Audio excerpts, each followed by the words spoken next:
Hi guys, my name is Jordan. Welcome back to my YouTube channel. I hope everyone's having a great day, and I'm so excited for today's video because I'm addressing one of my most asked questions that I really get within my social media platforms on my videos. And the question is, did I, as a child with childhood apraxia of speech, have reading difficulties because of childhood apraxia of speech? The short answer is yes, but we know with apraxia, we're getting into some complicated stuff. So I'm going to be speaking from my first-hand lived experience about reading difficulty and my reading difficulties in childhood apraxia of speech, including spelling as well, because I additionally had troubles with spelling. But if you want to be sure that you subscribe down below and click that like button, it would mean so much to me. You can join your Apraxia family where you're loved and accepted precisely for the person that you are. So just like childhood apraxia of speech, so we know people with childhood apraxia of speech, they want to talk. So it's nothing with like, you don't want to talk, you want to talk. Same thing was true for me as a child with reading. I wanted to read, but I could not interpret what the words were trying to say. So how I can describe it from like the child lens, like the first person lens, is that I would look at the pages and I would try to say them with the speech that I could, or how I would pronounce them. So I couldn't interpret what I was reading. So I couldn't silent read. And I feel like that's really important for me to point out, because there's some people that do believe that if a child is not able to read out loud, they must not be able to read at all. That is opposite from the case, and opposite from the case of children I've worked with who have IEPs, who have a diagnosis of childhood apraxia of speech. There's some kids where they might not be able to have that reading comprehension piece, being able to silent read, but there's some kids that do. But when you ask them to say it, they're physically unable to say it. I do want to make that difference. Now, I was on the side that I could not interpret what I was reading. So I got to the traditional methods of reading that we typically use. So my first grade, I got in the 3 cueing system. And research has actually found that this is a really outdated model. We're actually seeing people without disabilities having lower reading levels according to research. So research has actually said that this is an outdated method. But that's what I got. I got in the 3 cueing system, and I was not making gains on reading. I would try to read, but I didn't know what I was reading.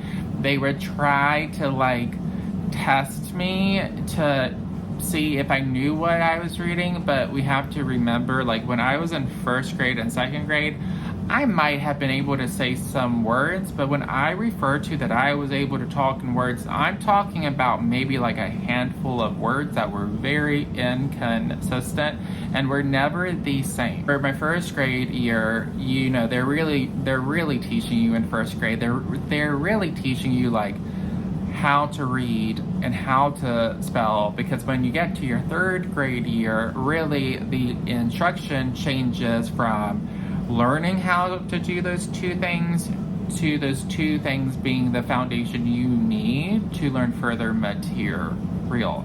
So in my first grade, that's what we were really focused on. And I'll be honest, when I think about my first grade year, I think about literally wandering around my classroom. I have in mind that I would go up to my first grade teacher, and she just looked at me. She never understood me, but she would just look at me and not say nothing back. So I was kind of like, once again, I was in my own world, and that's why I named my book series Jordan's World, because as a child, I truly felt like I was in my own world, that I was disconnected from the outside world, which is why the Jordan's World books will talk so much about Jordan just wanted inclusion. Jordan wanted everybody to be loved and accepted for who they are, because I truly felt like I was in my own world and I was trying to participate with the outside world, but once again, there was a disconnection. But my first grade teacher said that she didn't understand anything I said the whole entire year. So once again, I was a profound case of apraxia. When I got into my second grade year, what I remember is that we really tried to learn how to spell within that grade. And to explain the spelling portion of people, what's really interesting about the spelling portion to me is that I would try to spell words how I would pronounce them. So like if I was trying to write the word apple and all that would come out is pull, because I might drop the first sound and then the last sound. If I was trying to write the word pull, but really the word was apple, but all that I could interpret from the word was pull, I would write it how I would pronounce it. So that might look like, for me as a child, that might have been P-E-W-L or P-I-E-L or P-E-I-L. So it would be what I would say, how I could pronounce it. But if I wasn't able to fully pronounce it, I could not spell it. And the same goes with reading. So if I couldn't identify the letter sounds, pronounce the letter sounds, know that what letter sound each letter makes, I was unable to say them out loud, and I was never able to identify them. So a moment that really sticks out for me that I haven't talked about much on my page, but I'm going to say in this video because I feel like it's very relevant for the context and the misconceptions that people can have about apraxia. So I remember when I was in second grade, I was participating in a spelling test, and I was trying to spell the best that I could. I had a second grade teacher at the time. We'll name him Mr. Barb. So Mr. Barb came over to me and looked at my paper, and he was getting really frustrated, and he said, "What is this? I cannot tell what this is. What is this?" And I was trying to talk. Once again, he couldn't understand me when I was trying to talk. So very like my first grade teacher, he could not understand when I was talking. He got increasingly mad because even classmates during this time, and also one of my good friends during this time within my life, like tried to accuse me of like goofing off and that she was going to tell a teacher if I don't spell right. I didn't know how to. Like, I have a disability that impacted me way more before I got into the treatment, but with the research evidence-based treatment, I progressed. Got increasingly more mad, and he punched his fist into the decks, and that's kind of hard for me to talk about, I'm going to be honest, but he punched his fist into the decks, and I panicked. Because I mean, a teacher punching your decks, absolutely. And I ran into the bathroom. I locked myself in the bathroom because I could not take it. That was way too much to me. I started having an asthma attack in the bathroom, bawling, crying, would not let myself out for like over an hour. And then my mom was called, and then she found out what happened when I would let her into the bathroom, and then that's when she was like, okay, like, and trust me, they didn't like my mom after that. There were so many misconceptions about the reading and spelling portions that really, when we talk about treatment-wise, I feel like the very first thing is that it's really important for people to know that this is a disability. I know that there's some people who don't like to refer to apraxia as a disability and such, and I'm gonna be honest on this video, I am not sure why, because there's nothing wrong with having a disability. There is absolutely nothing wrong with it. It's not even good or bad, because having a disability cannot have any moral value whatsoever. It's not good or bad. It's just a fact about myself. It's a fact I have apraxia. It's a fact I have sensory processing. So people need to know, one, there's nothing wrong with it.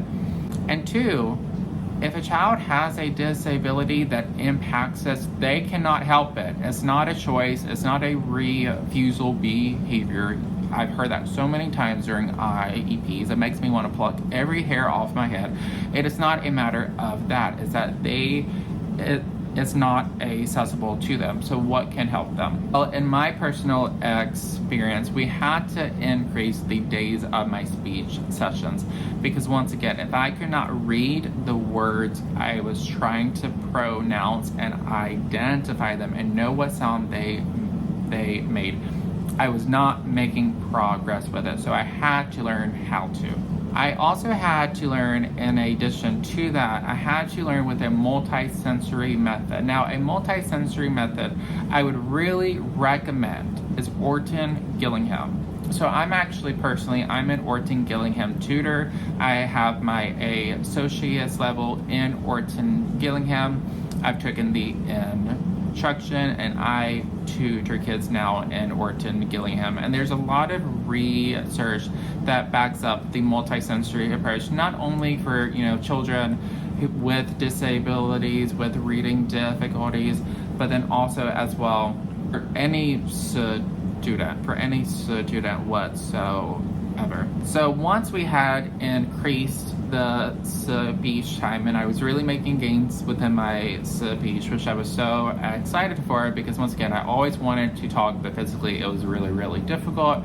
As well, I got in the multisensory approach. We saw gains within my reading, and I'm talking about by my third grade year, I was reading, which was a drastic change. I made my mom go to Barnes & Noble, buy every Nancy Drew book, every Junie B. Jones book. I loved Junie B. Jones growing up. She's an icon, she is a legend. And I really made her buy so many books. I feel so bad for her, but it's absolutely possible for children with childhood apraxia of speech to read. The thing I do want to say as I'm kind of wrapping up this video as such, because I know this has been a long video, if you watch this whole video, kudos to you. The only thing I want to mention is that if a child has an anal disability that impacts their reading, it's really important to know your child's full disability profile because we want to make reading the most accessible.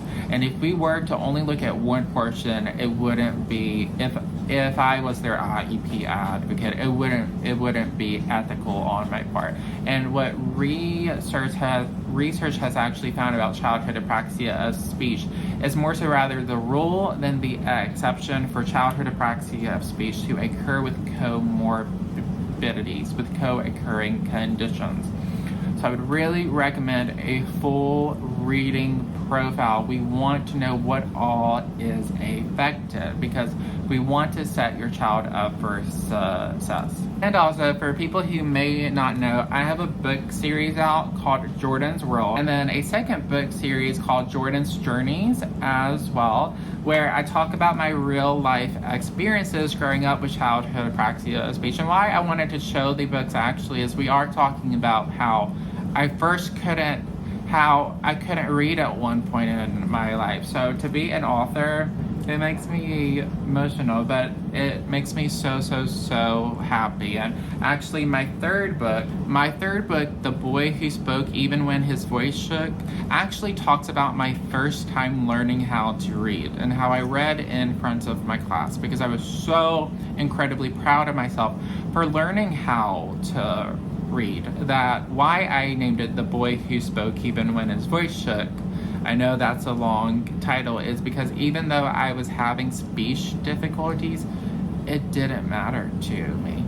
It didn't matter what other people's reactions were. As you might see, there's people whispering here, there's people looking, and they might have tilted heads and such, but it didn't matter because I was proud of myself. And that's what I want your children to feel. I want your children to feel proud of themselves. So if you would like to check out the book series today, It's on Amazon, Barnes & Noble, Target, and Walmart, and you can get signed copies at fightingformyvoice.com. I hope everyone has a great day. Thank you so much for watching this video. If you haven't already liked and subscribed to my channel, please be sure that you do so, and down below you can check out my social media links, the links to my books, my merchandise as well, and you can check out all of the different things that I do because I'm a pretty busy person. I love you guys so much. Thank you so much for watching, and I will talk to you guys soon. Bye.